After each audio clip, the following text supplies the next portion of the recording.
Going the distance for local sports. This is X Sports Today.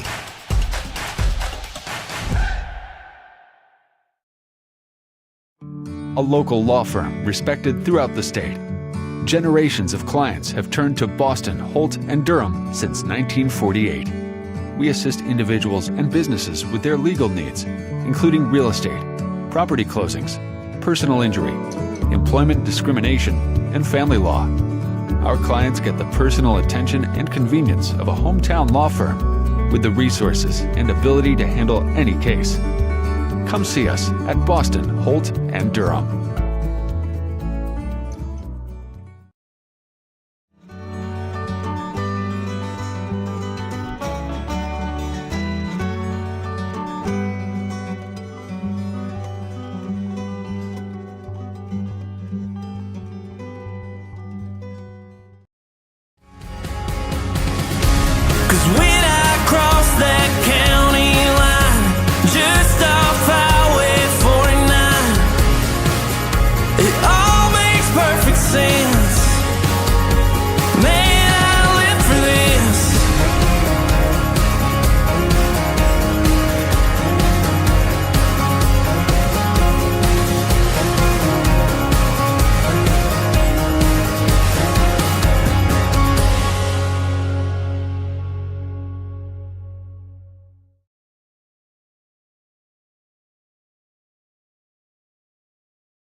Going the distance for local sports. This is X Sports Today.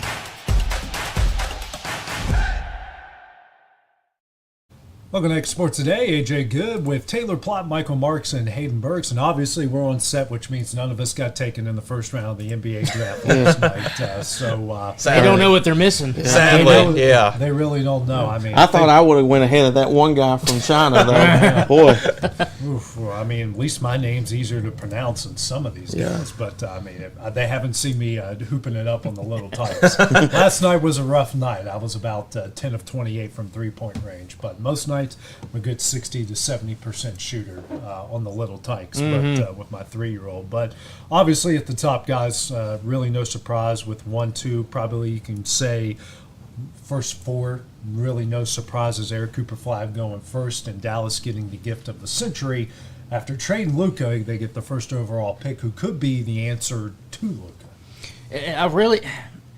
I think he is, but then of course, what is he going to completely make that good transition to the NBA? Because we have seen, obviously most first-round picks, most top first-round picks do make a good NBA career. Yeah. They're usually a very good player, have a long, successful career. And I imagine Cooper Flag will too, but obviously the whole anticipation now is you knew what Luka was, so now you have the standard all the way up here. Yeah. Is Cooper going to be able to reach that, or is he going to be just below that?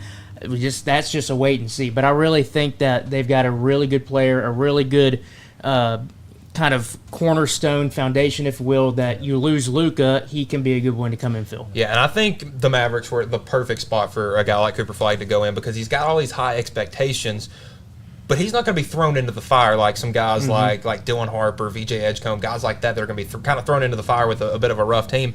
Cooper's got a guy like Anthony Davis who has got half of Cooper's skill set in the post things, but he's also got Kyrie who can kind of work on the guard skills with him. So he's not going to be really thrown into the fire yet. So he'll be able to kind of develop his skills as the season go along, and we can see what the Mavericks are going to be doing next May or June possibly. Yeah, I think that's true. It's like he's not going to a team where, all right, Cooper, it's all you. Yeah. You're all we've got. And it's like, no, he has AD, he has Kyrie Irving, he has some other good guys around him too. So I think it's a good point, Michael. That will help him grow into the role that they really want him to have. And I honestly think that's the best case scenario for him, to have that ability to kind of do a little more, just kind of get used to it, maybe work on some other skills that he needs to try to get better at. But he's not just him. He's got other people around him. Yeah, he's a young player too, 18 years old, not even 19 yet. number one pick, and like y'all said, going into a good situation where, Kyrie, he'll probably be out till about January, February with the ACL injury. Anthony Davis there, PJ Washington still there, Derek Lively, Klay Thompson. So it's not going to be something where he's going, he's got time to develop.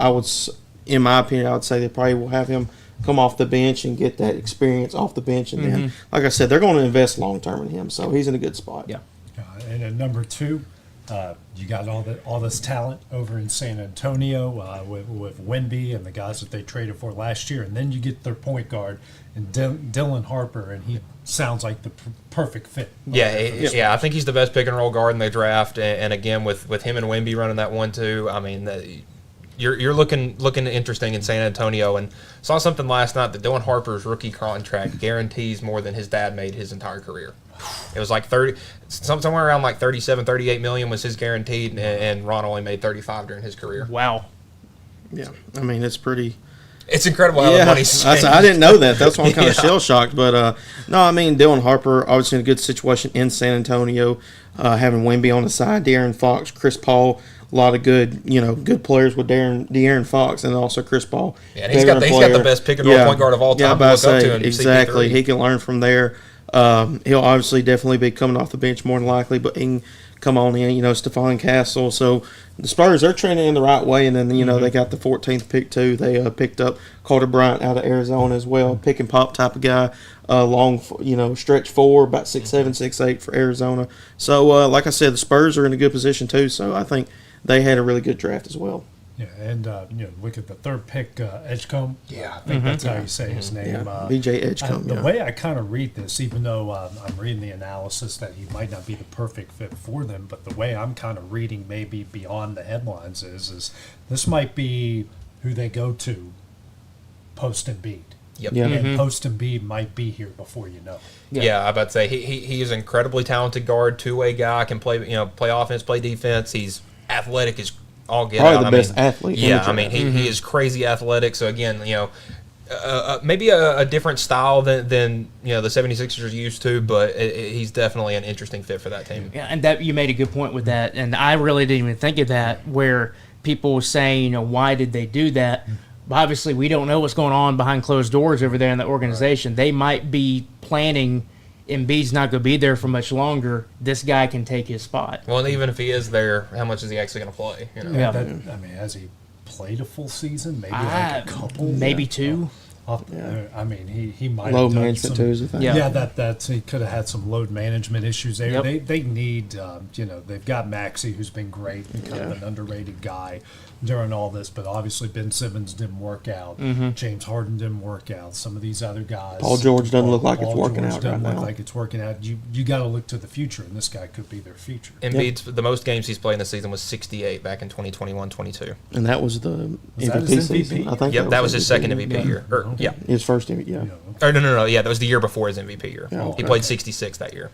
Okay, so he can give you 65 Yeah. healthy, but hey, we play 82 games. Yeah, exactly. You play 82 games. Fourth pick, Charlotte gets Con Knuppel, and outside shooter, big man, a guy that can, or just a really good not a big man, but a really good outside shooter, and you pair him with some of the playmakers they have in Charlotte, and again, it's almost like same thing we're talking with Philly. Yeah. If you can pair him up with this talented team, but if this team can stay healthy, that's the Yeah, big thing. that's the thing. LaMelo's had some injury issues, but man, this team is like big. Like they're lanky, they're physical. Because Knippel's a big, he's 6'6", 6'7" maybe, but he's a bigger guy. Yeah. LaMelo's tall. Brandon Miller's a 6'9", 6'10" guard that can score. I mean, this is gonna be a really lengthy wing perimeter team. And I kind of going from like a Tennessee standpoint, there's a lot of Knippel's game that kind of reminds me a little bit of Dalton Connect.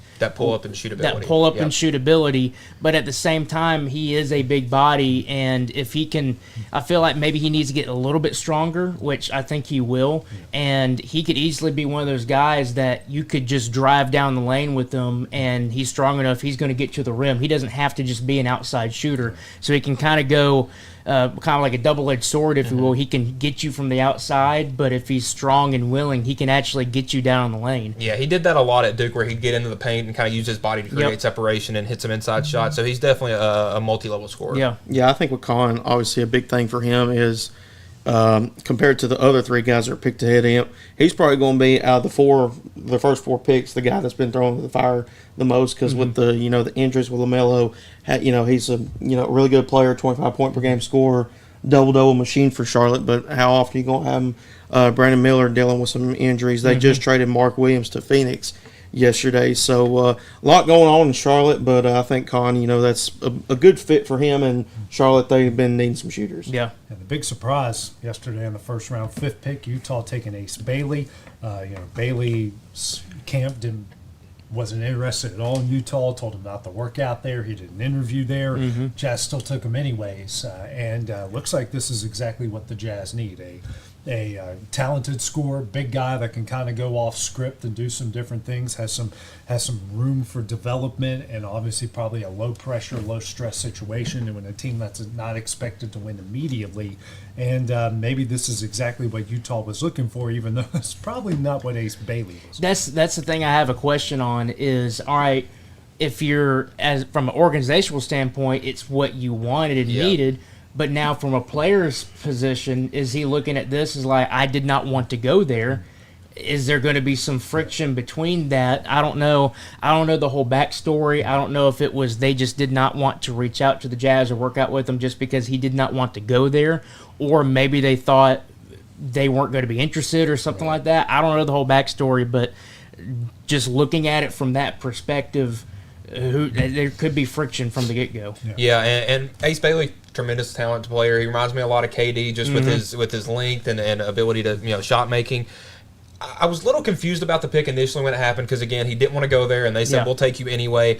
But if you look a little further down the line to the 18th pick when they picked up Walter Clayton, when they got that pick from the Wizards, that pick makes a whole lot more sense now with those two guys working together. A little confusing at the time, but, again, if they can make it through the that I didn't want to be here phase, I think this can turn out to be a huge draft for the Jazz. I think so, too. I mean, you have him and Walter Clayton, and that is two incredible scorers. Two incredible scorers. Yes, the question is going to be, is there going to be friction, or is it something that is just completely different from that and it's going to work out? If it works out, that is going to be, huge for the Jazz. I mean, obviously they're trying to kind of get their footing back and try to become, more of a contender out there. If you have those two guys kind of leading the way, you've got a good foundation already. Yeah, just one thing, I look at Utah, and they really haven't had that splash player yet, even though Ace Bailey, decided he didn't want to work out. His camp said, we don't have any interest. It looked like he was dead set going to be the 6th pick for Washington. But you look at the former guys that Utah selected. They took Cody Williams last year at number 10 from Colorado. He's not been, panning out very well. Taylor Hendricks from Central Florida. So guys like that, they kind of banked on pick 9 and 10, and they had number 5 this year. So even though Bailey, he might not want to be there, and me personally, Bailey just kind of gives me bad vibes of his interviews yesterday and all that stuff. I hope he has a good career, really good player, kind of like the perfect player in the NBA as a 6'10" guy that can score. But then again, I think even though Utah, it might not have been a destination for him, maybe it's the thing where they just kind of got to pull the trigger and hope they can get that from him. Look at Ace Bailey talent-wise, probably the 2nd or 3rd best player in this draft. So the fact that he's even available at 5th, that's probably why Utah jumped on it. Okay, if he's going to be here, this is a guy you can't pass up. He wasn't the only one not happy going to where he was going. Colin Murray Boyles. So. Not look happy. His top 10 pick, he's going 9th to Toronto, but we're not going to repeat what he said, but he did not look happy that he's going up north. He's getting more money than what he was projected because, Michael, like I said, I don't remember what you had in our show yesterday, but I had him go at the end of the lottery at number 14. Yeah, I had him at 14 You had him at 14 too? Yeah, so, he's going to make more money than he would have got picked at 14 at San Antonio where everybody else had him. But then again, it's Toronto and it's cold. So. I had him going to somewhere where he wasn't going to be like the number one kind of guy. Looking at what the Raptors have, he might be their 2nd or 3rd best player now. So definitely an interesting spot. And he's a kind of a confusing player because he's only like 6'7", 6'8", trying to play the 5 in the NBA. I think he's a little too undersized, not a very big 3-point threat, but again, he's a very good facilitator. So I think he might be a good pickup for the Raptors. And Brooklyn was very busy. No, very busy. 8th pick getting Igor Dimon out of BYU, really good perimeter scorer there. Trying to find the rest of them. Nolan Traore, I think that's how you say his name, out of France, and then. See, got another Drake Powell. Drake Powell, that's a good one. In Yeah. trade, and then Ben Seraph and Danny Wolf. So That's it's a almost steal. like this team just saw this is going to be a really deep draft. Got some really talented guys. Let's try. I mean, these 5 first-round picks. Yeah. I mean, Let's they try built. to- They built. They've a got lineup out $40 of- million in cap space too, Yeah. so they can afford to do something. They just built themselves a starting lineup. Well, for the future in one draft. that's what we were talking about yesterday. Where if who is a team was it that had the most to gain? I it's say from Brooklyn. Brooklyn, and I think they passed that test. Obviously, we have to see how the players pan out, but you look at who they got and kind of what they needed. They, I think, really did a great job with their first round picks, and I would say it's safe to say right now that they got what they wanted and they had the most to gain. I think that they got it. How about the Thunder getting 2 picks in Yeah. first round picks after just winning a title? So they get Nick Clifford. Oh no, they traded Nick Clifford to Sacramento, but they got Thomas Sorber. Am I missing one? They had I think 24 maybe. But yeah, they 24. Yeah. traded that one. They Traded traded that that one one. to the Kings. Yeah, the Yeah. guy from Colorado State. But that Thomas Sorber is a very interesting pickup because he's a big, athletic, physical, big man, and again, that's just another guy you can throw on that bench and have as kind of that maybe Isaiah Hartenstein number 2 kind of guy. Yeah, and so who you got other than Brooklyn? I think Brooklyn won the draft. Yeah, already I think with so, five yeah. I wasn't a big picks. fan of their 8th overall pick, but I think over getting Wolf at 27, Yes. that's a Was a steal. steal. Oh, yeah, that's for a steal sure. in my opinion. Yeah. That was a huge steal, but some of the other picks, I'm always a bit cautious when it comes to drafting foreign players, just because the NBA is such a different league from all these other leagues, and so I'm a bit cautious about that. But I mean, if it works out, it's a great draft. Yeah. If not, it's either very good draft or a very bad draft. Yeah. I'm confused by Atlanta that they traded both of their draft picks. Yeah. Or they There got was- Asa Newell Yeah. out of Georgia, but they had 2 first-round picks, traded them both, and only got one. I mean, Yeah. especially They with some of traded the out of guys- the lottery. That's Yeah. kind of Yeah. weird. Yeah, and they especially looking what Brooklyn did, getting 5 guys in the first round, and Atlanta had 2 picks, and they traded one of them away. I don't know what it is with Atlanta athletics, but the Falcons and the Hawks, I don't know what it is, but they just for some reason do not draft players well. And they just do not make good decisions, and I just don't understand it. There was 4 to 5 teams that made like trades, and me and Michael we were talking about today. We thought that there was going to be a lot of going on tonight, but there Yeah. really wasn't any blockbuster trades. No. But the teams that were really on the move last night were Portland, New Orleans, Atlanta, Memphis, and Utah. Yeah. Those were the teams that were active last night. Yeah. You saw Pelicans making multiple trades with other guys. Yep. They got Derek Queen too. In my opinion, I know you're high on him, and we both picked him at 13, and he's heading to New Orleans, and I think that's a steal in itself. Young kid. Yeah. Yeah, I bet say huge upside with that guy. Big physical guard, can kind of stretch the floor. He only took about 43s last year in college, but again, when he gets to that NBA kind of game, I think those numbers are going to shoot up big time. Yeah, absolutely. Well, certainly a busy day in the first round. We've got the second round. It's 2 rounds, right? Yes. Yeah, Okay, 2 rounds, just yeah. making But sure. Only there's- 59 picks, I would but say yeah. there's only 59 picks because New York made some. Let me see if I can pull this back up. So back in 2022, the NBA imposed a penalty on the Knicks for early free agent discussion, so they've redacted their second round pick. Yeah.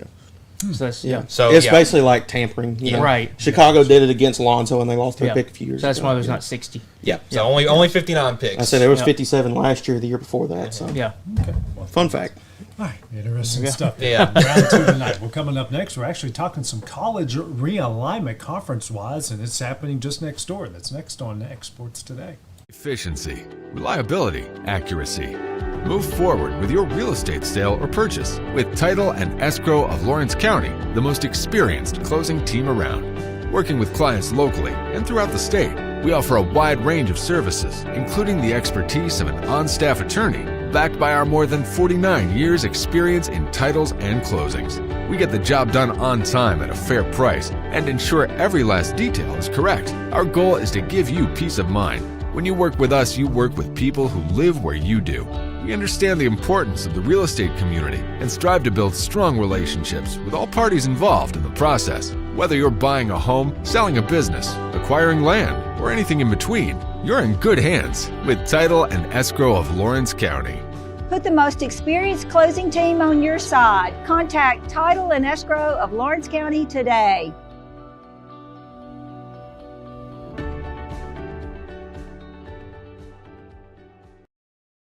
And then they got Cedric. Efficiency, reliability, accuracy. If you're looking for a company that can do it all when it comes to building, look no further than Tenneke Properties. From new home builds to remodels and commercial projects, our contractors work hard to give your space a new life from planning to finishing touches. Whether it's new interiors or dirt work, they see your big picture without forgetting the small details. In the market for a new home, they partnered with Freeman Development to bring new homes to the Oak Hill subdivision of Lawrenceburg. That's Tenneke Properties, licensed and insured. Call today or visit Tenneke.com. Welcome to the newly remodeled Brass Lantern. For over 30 years, we've been serving delicious food to excellent people. Brass Lantern takes pride in authenticity, serving fresh, homemade food to please any member of the family. From mouth-watering to one-of-a-kind steaks served with gourmet marinade, to salad with our signature honey mustard dressing, specialty fruit tea, drafts, and much more. Our food is always prepared daily. Whether you come in with friends or family, you'll appreciate that fresh is better.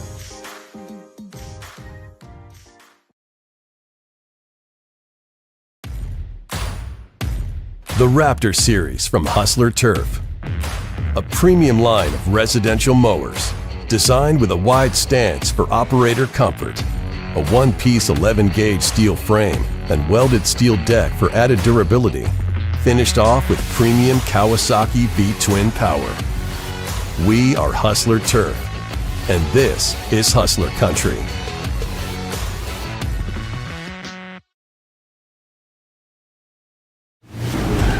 Going the distance for local sports. This is X Sports Today. Welcome back to X Sports Today. AJ Good, joined by Taylor Plott, Michael Marks, and Hayden Burks. And guys, we are talking college conference realignment. No big news as far as the Big Four and the Group of Five and all that goes, but it certainly affects one of our schools that's down the road here in North Alabama. So this is a press release that came out about 8:30, 9 o'clock this morning. I'll just read it through for you guys here. So the WAC, the Western Athletic Conference, will rebrand as the United Athletic Conference, UAC, in July of 2026 with intended membership of 8. The institutions are Abilene Christian, Austin P, Central Arkansas, Eastern Kentucky, North Alabama, Tarleton State, Texas Arlington, West Georgia. The ASUN will retain a roster of 7 with Bellarmine, Florida Gulf Coast, Jacksonville, Lipscomb, North Florida, Queens, and Stetson University. This will now form a consortium with the ASUN and the UAC.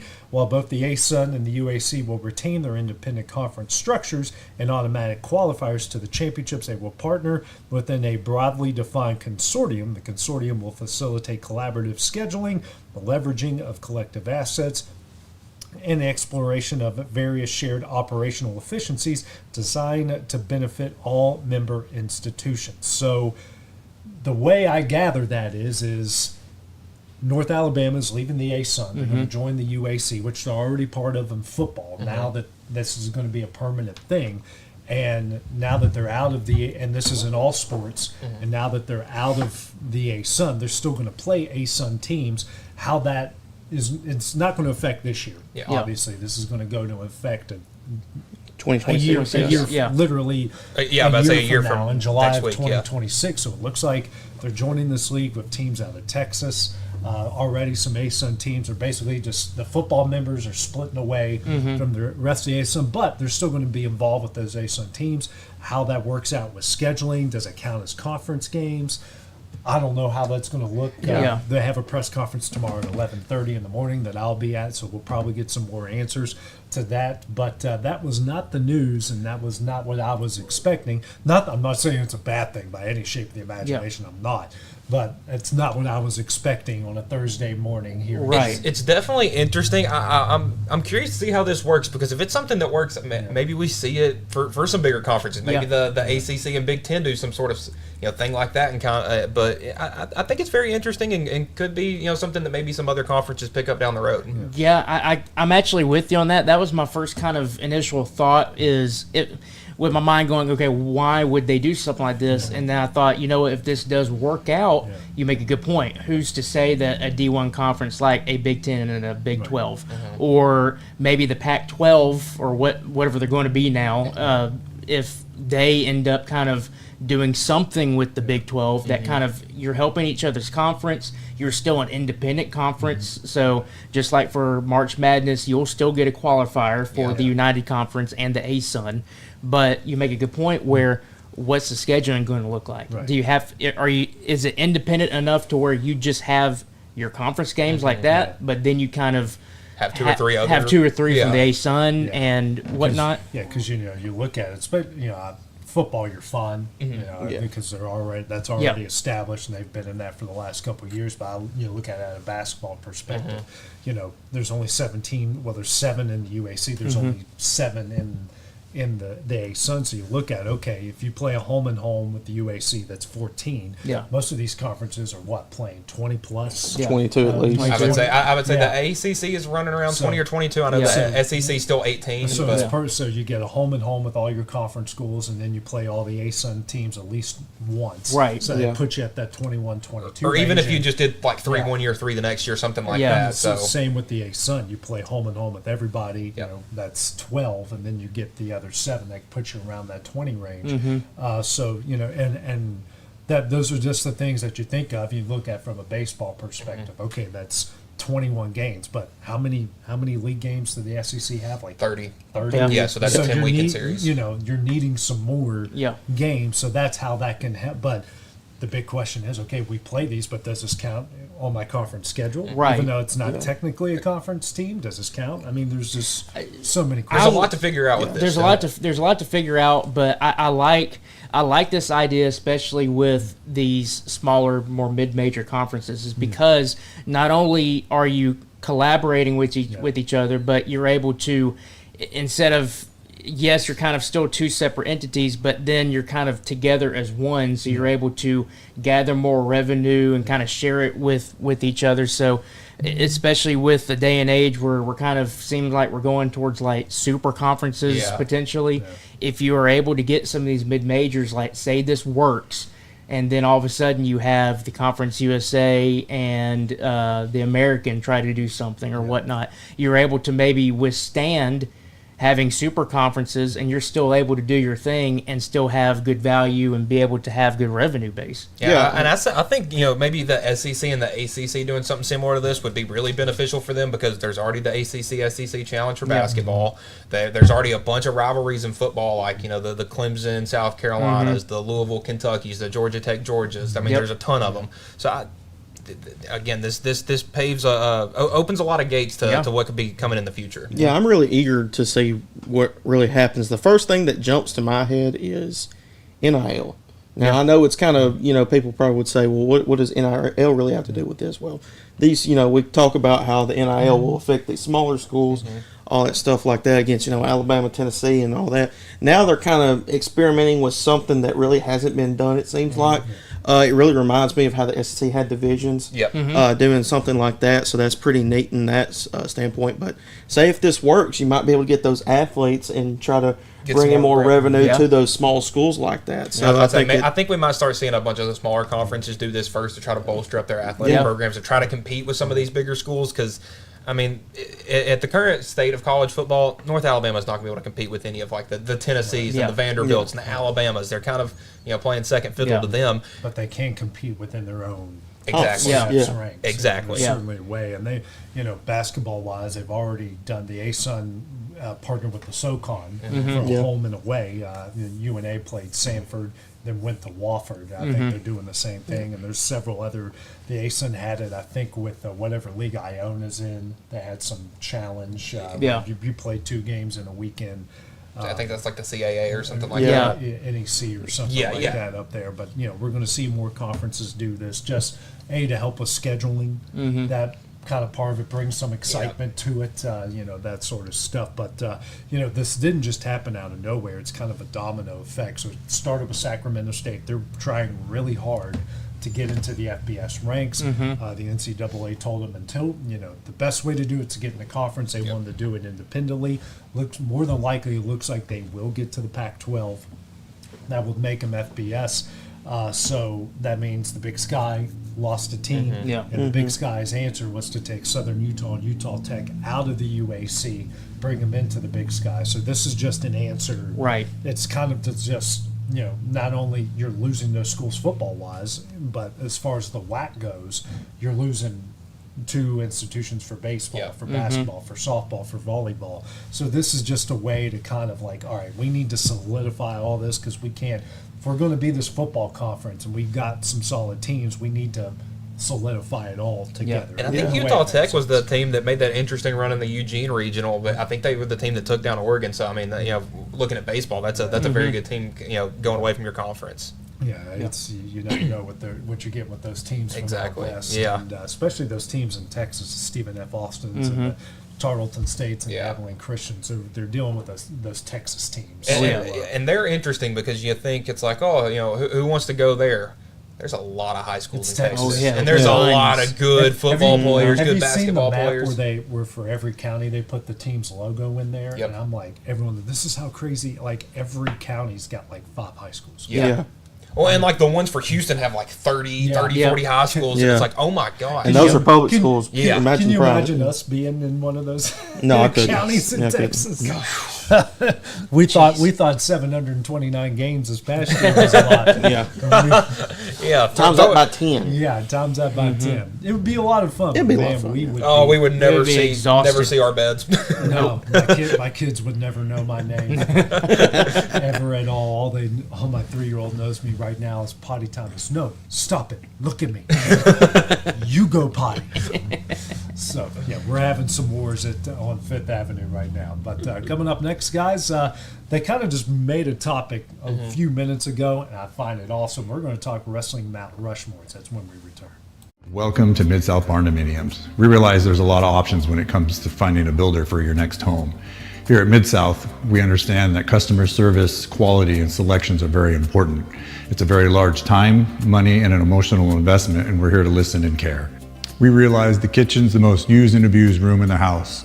Our cabinets are locally custom made from Sanderson Cabinets out of Lawrenceburg. They're real wood, poplar or maple, whether you paint or stain. All comes with slow close hardware and many pull-out different style options to choose from.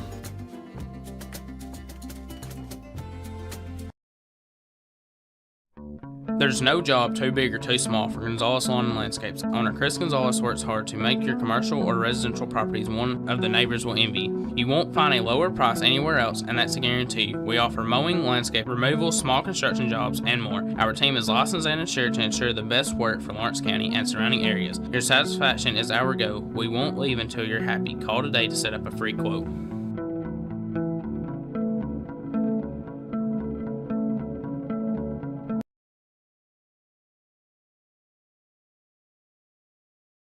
Shop McMaster's Home Gallery for furniture, appliances, and more. And shop quality, shop convenience, shop service, shop local. A family-owned business with a long history of serving the region. We're a one-stop home furnishings destination. We feature brands you know, competitively priced, backed by professional installation and service. You can trust that we'll take good care of you before and after the sale. For your home, shop smart. Shop McMaster's Home Gallery today.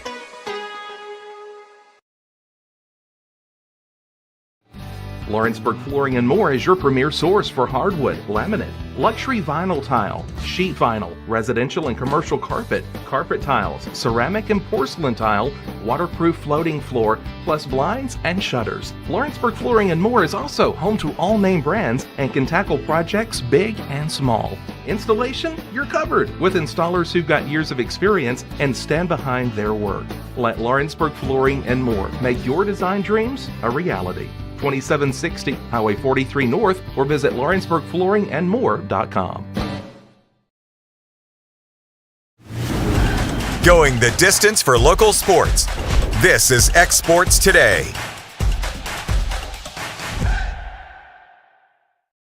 Welcome back to X Sports Today. Taylor Plott, AJ Good, Michael Marks, and Hayden Burks joining you guys. And looks like we are going to have a PLE in Saudi Arabia. The wrestlers are there.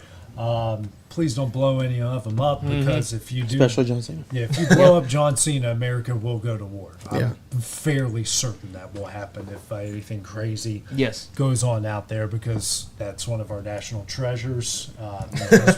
Right up there with the what is it with all the presidents out in South Mount Dakota? Rushmore. Mount Rushmore. Yeah. Which, speaking of, that's what we're talking about. So you guys were showing Cody Rhodes, Kevin Owens, our recent interview. Those guys were talking their Mount Rushmores. What was Kevin Owens' Mount Rushmore? It was Stone Cold. It had Cody Rhodes, or no, not Cody Rhodes. HBK. Yeah, Shawn Michaels, Randy Orton, and Becky Lynch. Okay. Interesting. Yeah, it's an interesting list. and it's a personal preference, and you got to respect that. Stone Cold, obviously, you got to have. If he's not on your Mount Rushmore, he better be fifth. Yeah. It's a top five. Top four is pretty hard. The top fives are hard enough to pick, but a top four is certainly trying to whittle that down. Yeah, I could see HBK. He's certainly influenced a lot of the newer generation guys. I'm struggling. I like Randy Orton. Don't get me wrong, but I'm struggling. I don't think with he's. him. I And don't think he's there. If you're talking the women's division, Becky is certainly up there. Yeah.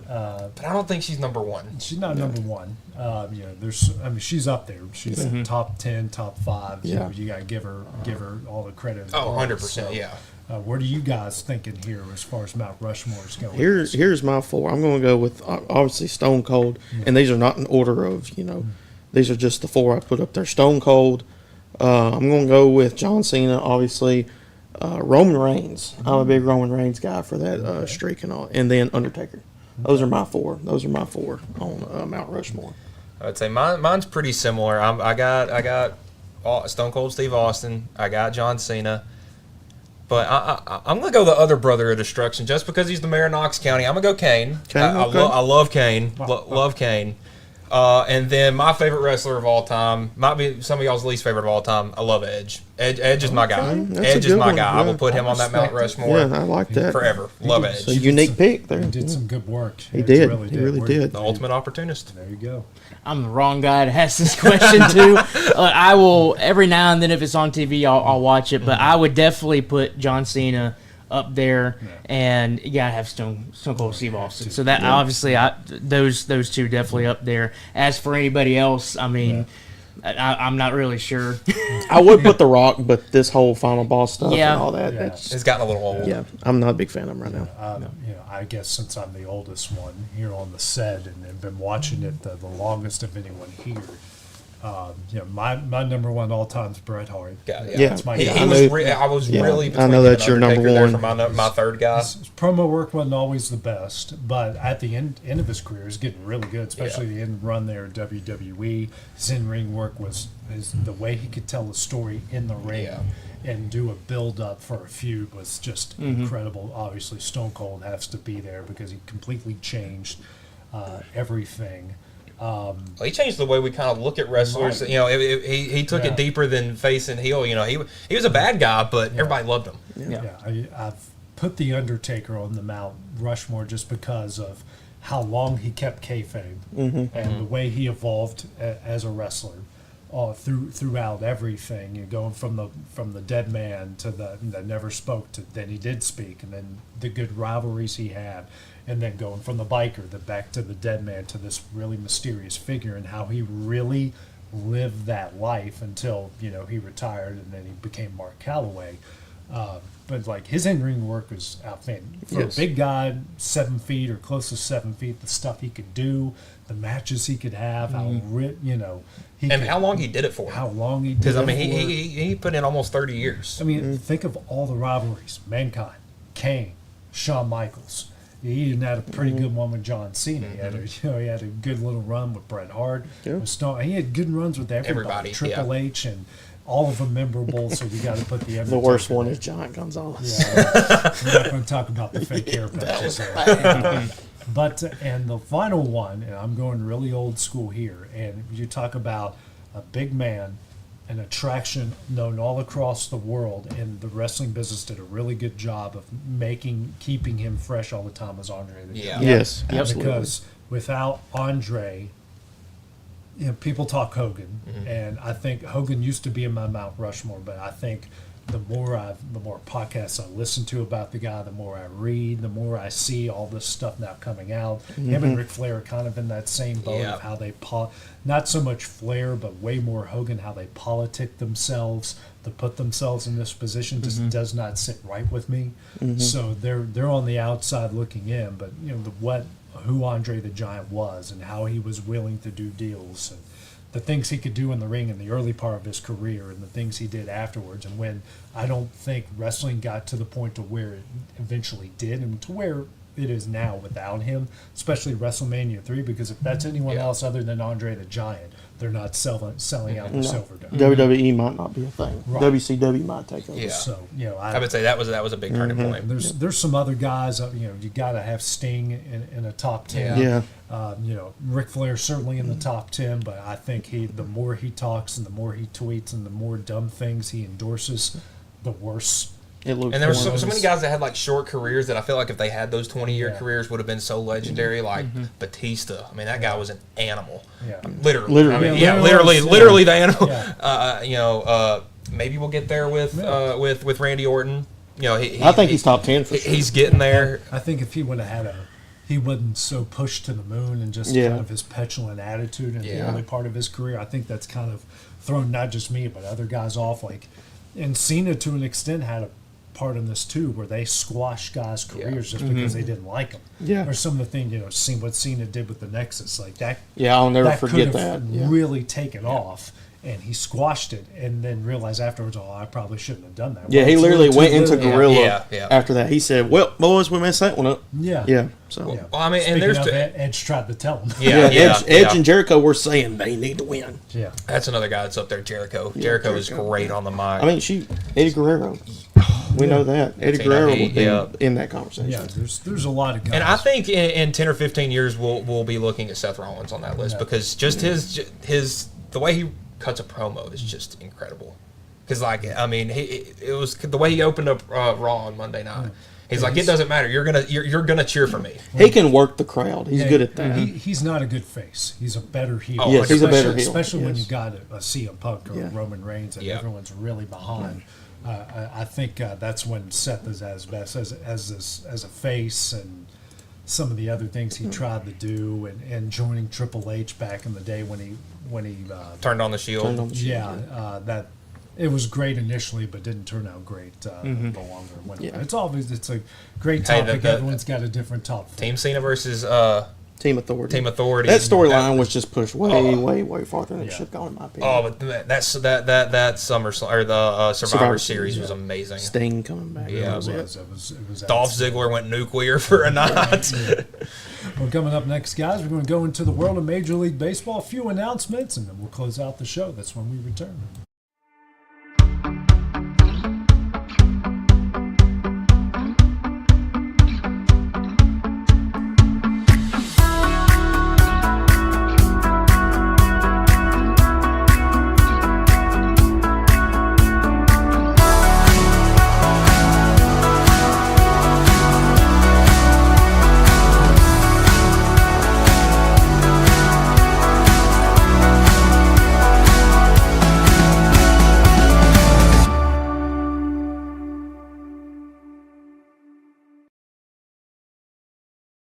State Line Garage Doors, owned and operated by Justin Gobble, is your trusted local expert in garage door services. Based in Lawrence County, Tennessee, State Line Garage Doors is built on over a decade of hands-on experience, providing reliable repairs, replacements, and installations for all types of garage doors, residential and commercial. They proudly serve our community and the surrounding areas. When you work with State Line Garage Doors, you're not just another job, you're part of our community. Their commitment to quality, transparency, and craftsmanship is at the heart of what they do, and they offer free estimates. State Line Garage Doors. Reach out to discover the difference a company with local roots can make for your home and business.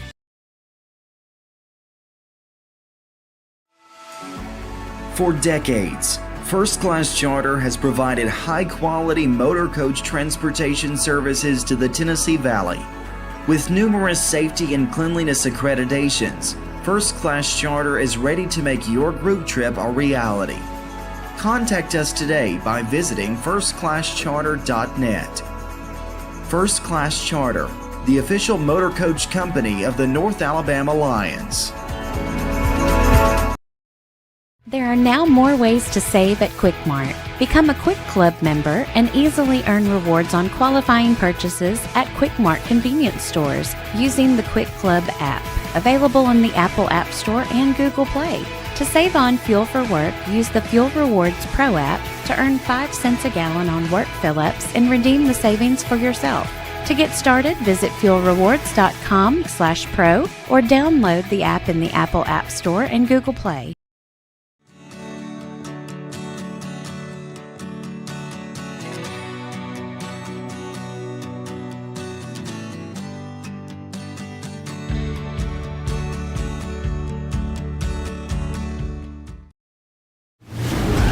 Going the distance for local sports. This is X Sports Today.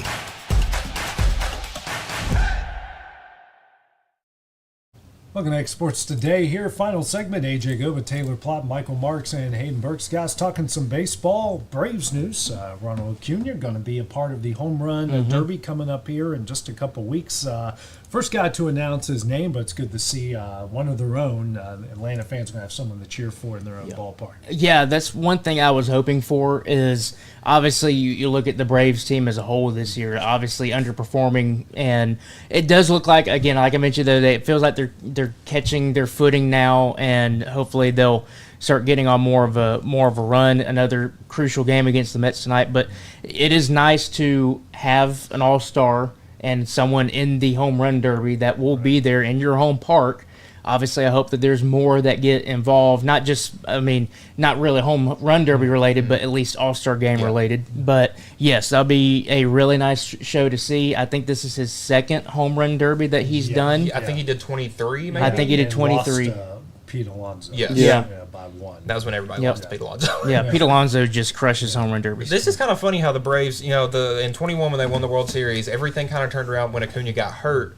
And this year it's kind of turning back around when he gets back. So I like to see that kind of come full circle and them playing better with him on the field. Yeah, they've been playing really good. Obviously, hopefully they can pick up the win and the series against the Mets tonight. As Mets won last night, I think it was final score was like 7-3. 7-3. Yeah, I knew it was 7-something. But I knew with Acuna being back, I really am a big fan of when it comes to all-star games. Not only just the MLB, NBA, NHL. Whoever's the host site needs to have multiple individuals from your organization participate, and I appreciate Acuna doing that, especially with the season that's kind of been a rough start for the Braves and trying to do something like that to get some sort of reps in, something like that. So hopefully that's the turning point, and just having that is it will bring a lot of excitement for Atlanta fans and the Derby. Yeah, and I hope that there's more all-stars from the Braves. I don't want it just to be Acuna. I would love Matt Olson to be there. Competition.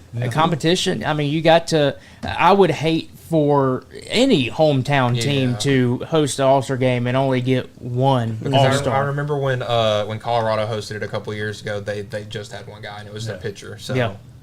Yeah, kind of sad. Yeah, sad. Well, yeah. Kind of sad. And he's got like a Colorado's 5 sad, ERA now, so not even like a great pitcher. Yeah. So at least give me a handful. Give me 2 or 3. Yeah, but I say give me 2 or 3 guys. You know. Some other news in baseball: a 22-year-old fan has been banned indefinitely from all MLB ballparks after yelling something about Arizona's Ketel Marte's late mother during Tuesday night's game. He was brought to tears during the incident, which occurred while he was at bat in the 7th inning. His mom died in a car accident in the Dominican Republic.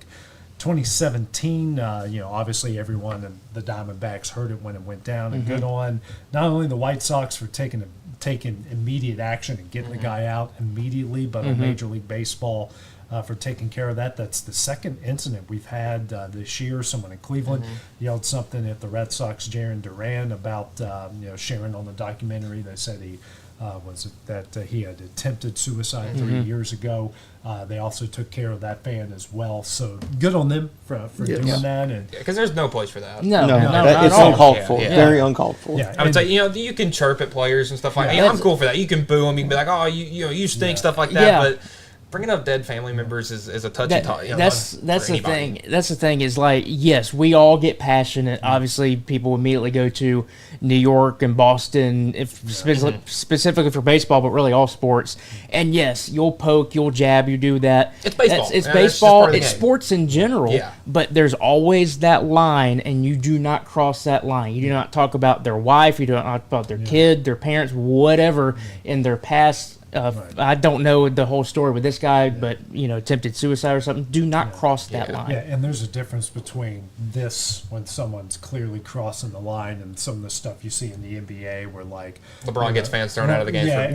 Or Russell Westbrook gets into it with the fan who just tells him when you see that guy having the visibly emotion that he had, something like that, and the rest of his dugout just like Boston, when the rest of his dugout was reacting, they heard the same thing. It's because when you see it in the NBA incidents, it's like no one on the bench says anything, or no one else reacts to it, or the WNBA incident where someone heard something racist.